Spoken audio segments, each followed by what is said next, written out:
Hi, Discovery Mountain listeners. Miss Jean here. Would you like to share the blessings that your family has from listening to this program? Well, you can make that possible. This season, as you consider the ministries and the causes that you believe in, will you join Sean and me and support Discovery Mountain? Together with your financial support, we can exercise our faith and invite others along on the journey. We thank you for considering a gift of any amount this Christmas season. Visit our website for easy ways to give at discoverymountain.com/donate. And while you're there, visit the Shop tab to find faith-filled gift ideas for your favorite Discovery Mountain listener. Thank you for listening along with us this Christmas season and for helping us to share that blessing with even more families.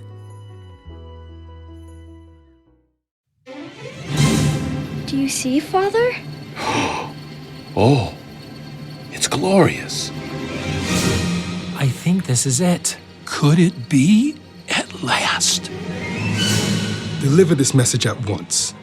Kill every male child in Bethlehem under 2 years of age.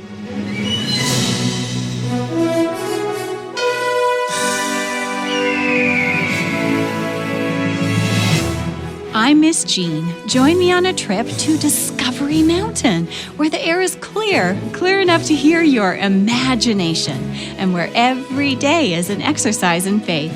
Join me for today's expedition.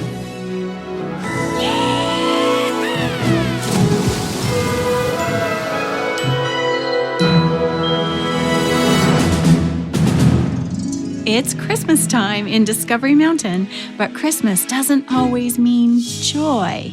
For many people, Christmas is a reminder of what and who they've lost over the years. Carson's been wondering why his mom's been feeling so down these past few weeks. Sarah has acted as if everything is fine, but her son knows her better than to believe that. Meanwhile, Carson has his own struggles. Does he really fit in at his new school? He's still feeling like a bit of an outsider. Carson and Sarah are sitting down now to talk this all through. Will they choose to exercise their faith? Let's join them and find out in today's episode called We Three Kings. Mom, what's going on? Carson, it's been 25 years. Next week. I didn't realize this year was that big anniversary, but somewhere in the back of my mind, I guess I did remember. Remembered what? Remember my stories about Nana? Yeah? Growing up, my Nana was always there. She lived with us on the ranch, and I just took for granted that she'd always be around. What was your Nana like, Mom? Oh, she was short, barely 5 feet. But she always seemed so big to me, even when I was your age. I usually found her in the kitchen or in her sewing room. Nana baked and cooked the most amazing things. Yum. And if she wasn't baking, she was sewing patches on my jeans or making clothes for kids in Gillette. She sounds pretty special. Carson, did I ever tell you how good my house always smelled growing up? I don't think we ever bought bread. She made the most amazing breads. Sourdough is my favorite. That's amazing. And the desserts. Chocolate chip cookies and apple fritters and my favorite, her chocolate mousse cake. Maybe baking was her, what does Addison call it again? Oh, her love language? I think it was. But Mom, what happened to Nana? I was 17. I was dating your dad, and Nana always referred to him as that fella. Sounds about right. My parents thought I was way too young to date, and now I know they were right. But Nana was always happy to talk to me about anything. That's sweet. Back then, I had a couple part-time jobs at different places. I was trying to save up money, but most of it seemed to go to keeping my car running. What are you remembering that's funny? It's not funny, but sweet. I was invited to a Christmas party, and I had nothing to wear. I had tried on a gorgeous dress at the mall. I really wanted it, but there was no way I could afford it. How much was it? I don't remember exactly, but it was over $100. A lot of money back then. That's plenty of money now. Right. I told Nana about it and she said, "Oh, show me what it looks like." So we went to the mall and I tried it on again for her. She whistled when she saw me in it. And then she whistled again when she saw the price tag. It sounds like she was a lot of fun. Oh, she was. She sure was. Anyway, she told me I looked beautiful, but of course she didn't have that kind of money either. Yeah, sounds familiar. The Friday before Christmas, I went out shopping with my friends for Christmas gifts. We lost track of time and I got home late. Walking up to the house, I noticed that your grandpa's truck was gone. I opened the door and the house didn't smell like anything. Mom? I walked through the house calling for Nana because she was always there. But all I heard was my own voice echoing on the walls. I couldn't call anyone because we didn't have mobile phones then. So I just sat and worried. Oh no. At some point, I went back to Nana's sewing room and looked at what she was working on. And there it was. It was the dress. Not the one from the mall, but recreated precisely from her memory, but even better. Really? Oh, yes. I tried the dress on, and since Nana had my measurements, it fit perfectly. I heard the phone ring and I ran to grab it. Oh no. The call. Yeah. It was your grandpa on the phone. He had trouble getting the words up, but he finally said Nana had a heart attack. She had passed away at the hospital that same night. Oh. I took that dress off and hung it up and went to bed. We had our funeral on December 23rd. And then I wore my new dress to the Christmas party. I had fun at the party and people complimented my dress. But it was the saddest Christmas ever. I'm so sorry, Mom. Thanks, Carson. It's just funny. I couldn't have told you how many years it had been if you'd asked me, but this year I just felt this grief I couldn't shake. Some things just stick with you. I wish I could have met your Nana. Oh, you would have loved her. And she'd have loved you, of course. Is she why you work in a restaurant with so many desserts? Well, that is a good question. Maybe? You know, remember when I worked in that bakery? Yeah? It always smelled pretty good, but nothing's quite matched Nana's fresh loaves of bread. Mom, I'm so sorry you're having such a sad Christmas this year. Oh, buddy, I feel better already just saying it out loud. It feels like a weight off my shoulders. Now, what do you say we go out for dinner? Really? There's that new taco place. Yeah, let's try it. The next morning at Discovery Mountain Academy. Carson, I heard you worked at the newspaper yesterday. Yeah. My hands are still dry from sorting all that paper. And I didn't know there'd be so many forms to fill out just to earn a few bucks. Brianna said you're doing it so you can buy your mom a present? Yeah, that's the idea. I've been trying to come up with a unique gift, but I haven't thought of anything, so I can at least go big, you know? Oh, that's so sweet. Yeah, it's just for this week, but that should be enough. After taxes, I guess. Do you know they take so many deductions off your paycheck? Oh, yeah, I know. Do you need help with ideas for your mom? Maybe. I can't think of anything that she would really like. But there's still time, I guess. I guess. But Christmas is almost here. I can't believe the play is in just 2 days. I'm kind of glad I only have 2 short scenes. Yeah, we 3 kings keep popping up. I didn't realize it'd be such a big role. Guess I should have read the script first. Carson, how's the working life? Hey, Cyrus. It's fine. I just can't believe some people do that every single day. Hey, it's honest work, man. Says the guy with the cool job. You're not having to deal with paper cuts? Are the paper cuts worth it? Yeah, they're worth it. Good morning, class! Who's ready for Christmas break? Well, we've got 3.5 more days till break, but today, let's read a Christmas story together. I'm up for a story. Let's see, Addison, you want to read the story for us? Sure. Fantastico! Here you go. Where do I read? Right there at the top. Okay, here we go. This Christmas story doesn't start in the Middle East where you'd expect it to. It begins much further east than that. Long ago, on a clear night, Farhad's daughter woke him from a deep sleep. Jayla, darling, what are you doing out of bed? I couldn't sleep, Father. Did you try listening to the falcons? You just say that as a trick to make me fall asleep, don't you? Why, whatever makes you say that. Father, I can't fall asleep because of the light. The light? What do you mean? Didn't you see it? It woke me up. Here, let me carry you, and we'll go see this light.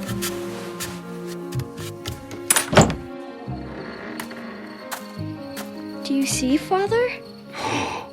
Oh, it's glorious. Is it a star? If it's a star, I've never seen one so close. It seems to fill the whole western sky. It's pretty, like a rainbow, but at night. Yes. Jayla, you may watch the light if you like. I must send a message to Ramin. Will you send it by falcon? Now that's an idea. Jayla, back inside. Watch the light, and I'll be back soon. All right, Father. If your mother wakes, tell her where I've gone. Yes, Father. Farhad raced down the path between his home and his friend Ramin's, only to encounter Ramin running towards him. Farhad, what does it mean? Ramin, I've never seen anything like it. Look, it lights up the entire heavens to the west. And is it just me, Farhad, or does the light seem to sing? Yes, I don't hear it, but I can almost feel it from afar. Yes, like a song of royal celebration and honor and majesty. What does it mean? I don't know, but though I may yet sleep tonight, I will not truly rest until I find out. The next day, in the Hall of the Astronomers. I watched the great illumination all the night, and before dawn it seemed to coalesce into a single star. Yes, precisely. Zana, what do the prophets say about such a cosmic event? Surely one of this scale would not have gone unheralded by the seers. Yes, I remembered an ancient scroll and was able to find it and read it by the light of the star. Listen to the words of Balaam. I see him, but not yet now. I behold him, but not near. A star comes forth from Jacob. A scepter arises from Israel. This could be that star. A scepter? Could it foretell of a royal birth? The meaning seems unmistakable. That evening, the star returned. To Farhad, it seemed to beckon him. It's the grandest star of all, Father. Ah, you are tired, little one. Last night is catching up with you. With you too, Father. Yes, but I must study this star a little longer, Jayla. But come, let me tuck you into bed. All right, Father. Farhad put his daughter to bed. He stepped outside to watch the sky. Yawning, he made himself comfortable against a low rock. Soon enough, he slipped into his sleep and had the most vivid dream he ever had. Farhad, follow the star, seek the newborn king, and give him honor. The next morning, back at the astronomer's hall. Farhad, last night I dreamt. Follow the star? Seek the newborn king? How did you know? Zana, I too dreamt those very words. And give him honor. Yes. Yes. We must prepare for a long and arduous journey. And carry the most lavish of gifts. Gifts fit for a king. The greatest treasures of our land. Incense, spices, gold. We'll leave just as soon as we can. Hurry, gather supplies and hug your families. Who knows how long the journey will be? Are you listening to the Christmas story along with Chaplain Jake and the others? The Magi are off to follow the star. Let's follow them right after this short break. Hey, it's Sean Boonstra, Speaker Director of The Voice of Prophecy. Has Discovery Mountain been an encouragement to the children in your life? Weekly Discovery Mountain episodes are made possible through the generosity of our supporters. Would you like to join us as a supporter? Call us at 1-877-566-7365. Let's listen to more of the Christmas story. As the sun set, the Magi prepared to set out with their entourage, following the star. Goodbye, Father. I love you. Jayla, mind your mother. I might be gone for a long time. It's okay, Father. You must follow the star. Yes. But you will be much taller when I return. I promise not to grow. I'll miss you, my child. Be safe, Father. The Magi journeyed on, resting by day and traveling by night, following the star. They recited to each other the prophecies of a coming king. For to us a child is born, to us a son is given, and the government will be on his shoulders. And he will be called Wonderful Counselor, Mighty God, Everlasting Father, Prince of Peace. Friends, what do you make of this? This coming ruler is a child, yet a father and a God? Is that simply the story of his life from child to man? Or is this king so much more than we can comprehend? I do not know. But with such a celestial sign as this, he is surely so much more than a mere mortal. Of the greatness of his government and peace, there will be no end. He will reign on David's throne and over his kingdom, establishing and upholding it with justice and righteousness from that time on and forever. Crossing deserts and rivers, passing ancient ruins and thriving cities, the Magi journey for day after day and month after month. At long last, the wise men from the east reached Jerusalem. The star has led us here. Let's inquire of the people where we may find the newborn king. Good morning. Hail, traveler. What brings you to our city? We have come to honor he who has been born King of the Jews. Born king? We saw his star when it rose and followed it all the way here. We have come to worship him. Oh, I see. You'd have to ask someone else, I'm afraid. Excuse me, I must attend to other business. How curious. Do they not know of the newborn king? Soon, the mysterious visitors from the east became the talk of Jerusalem. Word of them reached King Herod's palace. He feared that they had come to help overthrow him. Herod called priests and scholars to his palace. My distinguished guests, tell me, the prophecy speaks of the Messiah who is to come and rule all nations. Where, pray tell, did the prophets say this anointed one would be born? Your Majesty, the prophets declared that he would be born in Bethlehem in Judea. Tell me more. It is the prophet Micah who spoke of it, Your Majesty. Someone hand me the Micah scroll. Here you are. Yes, here it is. Micah wrote, "But you, Bethlehem, and the land of Judah, are by no means least among the rulers of Judah. For out of you will come a ruler who will shepherd my people, Israel." Fascinating, absolutely fascinating. Thank you, learned men, for your time today. Yes, Your Majesty. Messenger boy, come here. Yes, Your Majesty? Those foreign dignitaries, I wish to speak with them.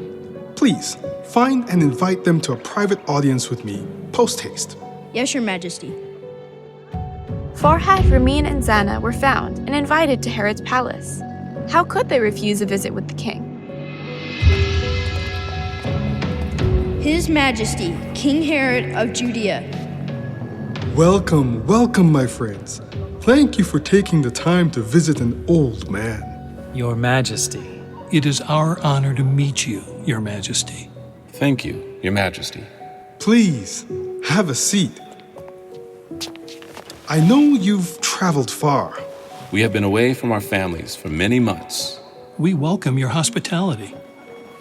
Now tell me, you seek the young king of which the prophecy foretells? Yes. You know of him. Of course. As king, there is little either on earth or in the sky that does not interest nor come to my attention. You say you followed the star all the way here to Jerusalem? Yes. One night the sky lit up like we had never before seen. It soon coalesced into a star, though unlike any star we'd ever seen. It seemed to move like a planet, and as we followed it, it led us here. Fascinating. There's so much even at my age that I know I have yet to learn. Tell me, when did you first glimpse this star? Your Majesty, it was shortly before the equinox. We consulted our scholars concerning the ancient scrolls that tell of this coming king, and the star led us here. Amazing, my friends, amazing. I have consulted my scholars as well. They tell me the king may be found in Bethlehem. Bethlehem? Oh, yes. It is but a stone's throw from here. I imagine you'll have no trouble finding it. That's wonderful news. So, we are nearly there. I believe so, my friends. Tell me, when you go to Bethlehem and find the child, would you come back here and let me know so that I too may worship him? Of course, Your Majesty. Oh, thank you, my friends, thank you. Were I yet a young man like yourselves, I would seek him out myself, but I will save my energy until I know where to find him.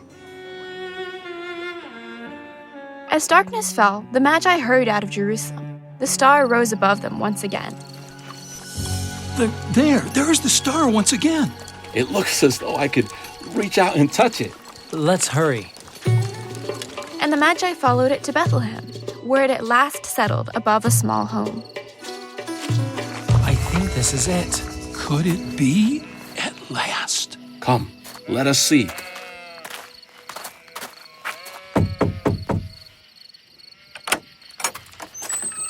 Hello? Oh, good evening. We have come to see the young king. Welcome, friends. Mary, we have guests. They have come to see Jesus. Oh, hello. Welcome. Jesus, I bow before you. He's a lovely child. He is so much lovelier than I even imagined. A child, yet a king. Jesus. A king. A ruler. A savior. The Prince of Peace, here before us. The Magi knelt and worshipped the child. They recognized the godliness hidden in the small boy. We have brought gifts from our native land. Gold. Frankincense. And myrrh. I do not know how to thank you. These gifts feel like nothing in your child's presence. Take them and watch over him. At last, the Magi's visit came to an end. Thank you again, Mary and Joseph. It is late. Do you know of a place where we might find lodging? There's an inn just down the way. It should have a vacancy. It's all right if it doesn't. We slept under many a palm tree. Our camel's humps make surprisingly good pillows. Safe travels, my friends. We will never forget your kindness. No, thank you. We will never forget meeting the Messiah. The Magi stepped out into the night. I could have stayed in his presence forever. I felt like everything in my life had led up to this moment. I will spend the rest of my days telling of the night I met my king. The king? King Herod will be expecting us. We should head back to him first thing. Yes? Let's just see if we can get a few hours sleep first. Agreed. That night, as Farhad, Zana, and Ramin slept, they each had the same dream. Do not return to Herod, for he wishes only evil upon the child. Take another route back to your land. Zana, Farhad, did you dream that we should take another way home? Yes. Me too. Let's see how much distance we can put between us and Jerusalem by nightfall. Meanwhile, Joseph, get up. Take the child and his mother and escape to Egypt. Stay there until I tell you. for Herod is going to search for the child to kill him. Mary, Oh, yes, Joseph? we must pack up and go. Now. While it was still dark, Mary, Joseph, and the young child Jesus fled for safety in Egypt. In Jerusalem, however, King Herod soon realized that the Magi had failed to return and gave a chilling order. You, deliver this message at once. Kill every male child in Bethlehem under 2 years of age. Do not let a single one escape your sword. Kill? Yes, my king. The Magi journeyed east, now able to travel by day.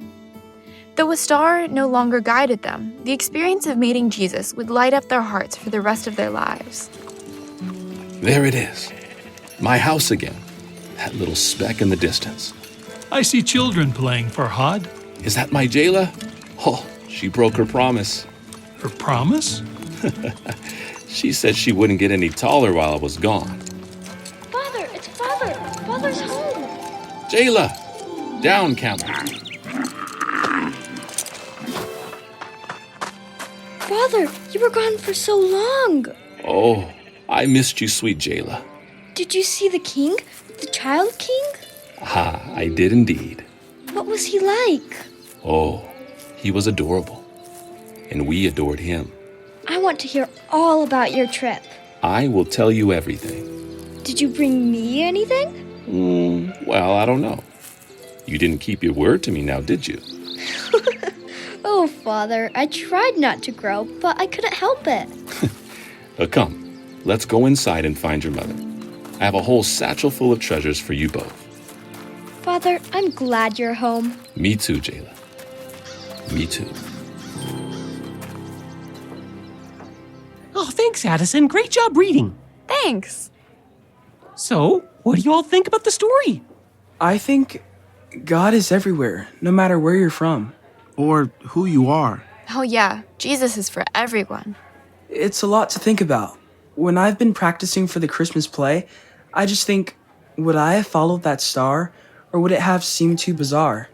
God spoke to them in their own language. They looked for a sign, so God gave them one. Do you think something like that could happen today? Well, Jesus said there would be signs in the sun, moon, and stars before his second coming. So, who knows? You know, I don't think we can limit God. Oh yeah, Carson? Yeah.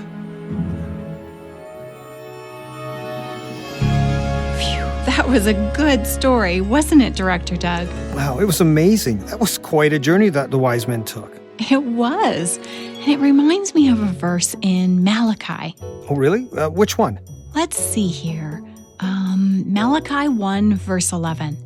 My name will be great among the nations, from where the sun rises to where it sets. In every place, incense and pure offerings will be brought to me, because my name will be great among the nations, says the Lord Almighty. You know, God truly welcomes everyone to his kingdom, from the north to the south and east to the west. Yes, God invites each and every person to join his kingdom of love. Now that's a beautiful promise. Mm-hmm. You know, I wonder how everyone is doing with rehearsals for the Christmas play. I wonder too. Well, we'll find out next time. We'll see you then. You've been listening to Discovery Mountain, where the air is clear enough to hear your imagination, and where every day is an exercise in faith. To listen to other episodes and to send us a message, visit us online at discoverymountain.com. Discovery Mountain is a production of The Voice of Prophecy. Join us again here next time, where every day is an exercise in faith. We Three Kings was written by Tom Paul Wheeler, produced by Jean Boonstra, and post-produced in Ontario, Canada by Douglas Bruce and Danny Columby. Recorded in Loveland, Colorado, Bowmanville, Ontario, and remotely from around the world.